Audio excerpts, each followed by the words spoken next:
everybody. Today we're going to show you how to make, you remember Joshua? Corned beef, sweet potato cakes. That's right, corned beef and sweet potato cakes. They're a great family recipe, easy to make, inexpensive and perfect for the winter. They're a real store-cupboard superhero, as I like to say.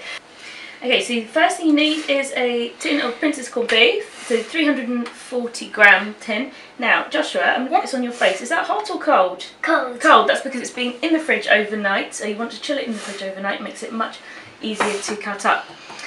We have got 400 grams of, what do you think this is? Potato. Sweet potato, yeah, it's actually a mixture of sweet potato and just normal potatoes. It's about 400 grams of mash there, so you need about 4 of those sized potatoes, and we baked them and we scooped the flesh out and mashed it up and then we let it go cold. You also need leek. One medium leek, about that size, and you need to cut it in half, slice it thinly, give it a really good wash, and then just stir fry it in some olive oil for about 4 minutes until it's soft but not brown. You don't want to cook it too much. If you can't be bothered to do that, then you can just use some of these. What are these, Joshua? Spring onions. Spring onions, yeah, about 4 spring onions, so you can just slice those up. You don't yeah, you like it. You love spring onions. You also need some dried breadcrumbs and 1 egg, which I've whisked up over here. Right, so shall we get cooking? Yeah! Okay, so we need a big bowl and a spoon for mixing. So in goes the sweet potato. Yay!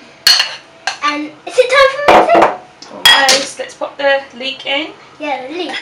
I love leek because it's like onion, but it's a bit milder. It's nice. You like leeks as well, don't you, Joshua? I don't like leek. Okay, and in goes the egg. Can you mix that all together for me? Okay.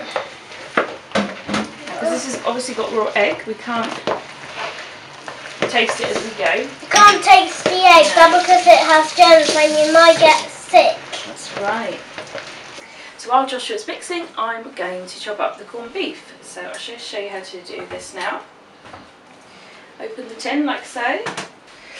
I love these tins, they just remind me of cartoons from years ago. But if you don't like these tins, then Princes do these new ring pull tins instead, which are even more easy to open. So just cut it into slices about a centimetre thick, like that. Stack them all up. Cut them into strips about 1 centimetre thick. And then finally just turn it around and cut it again, so roughly 1 centimetre cubes. And this is so much easier if you chill the tin in the fridge overnight. There we go, all done. Here it goes. Do you want to eat some? Yes, please. Okay, you eat them.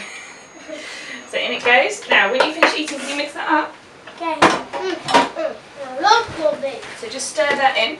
Don't want to mash it up too much, but with it being cold it kind of helps to keep the shape. Okay, finally we're going to put a tiny bit of smoked paprika in, just a tiny pinch, about 1/4 teaspoon. In it goes, Joshua. You can use black pepper if you prefer, or just leave it out. And Come on, tip it up. Yeah, you tip it in, and then we also need about sort of 3 tablespoons of dried breadcrumbs in, just to enough to stiffen the mixture. So you might need a little bit more. Go on, give it a good old mix.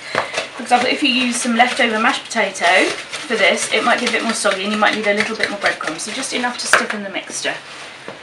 So now's the fun bit. This is where we get messy. So we've washed our hands, haven't we? Yeah. So our hands are nice and clean, our sleeves are rolled up, and we're going to shape these into little patty shapes. So do we need to grab them? we do need to grab them. So I want you to just dip your hands in this water. This makes it a lot easier. If your hands are a little bit wet, it makes it much easier for rolling. So here's our mixture. Just gonna dip some more hands in my water. So we're going to divide it into roughly 4 and then make it into a ball. And then Joshua, can you shape that into a burger for me? A burger shape. What burger shape? And I'll do one. You know, like a burger shape, like this. What do we? Okay. Yeah, so round and then flatten it like that. Okay. There we go. Then we're going to dip it in some more breadcrumbs. So, okay, if you make that into a bit of a burger shape. Yeah, burger shape. Yeah, and while Joshua's doing that, I'll just show you a little trick. So this is my baking sheet ready for when I put them in the oven.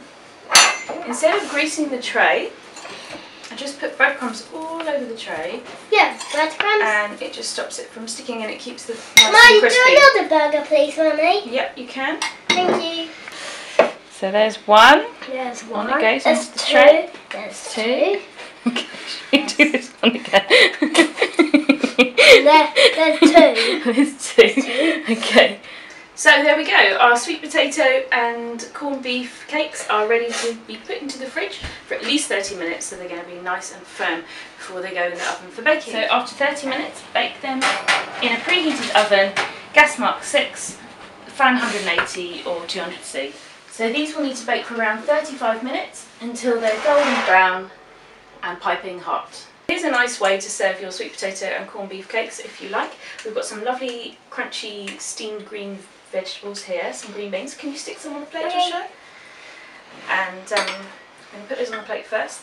You can see the breadcrumb trick, how easy they are. They come off so easily. There we go.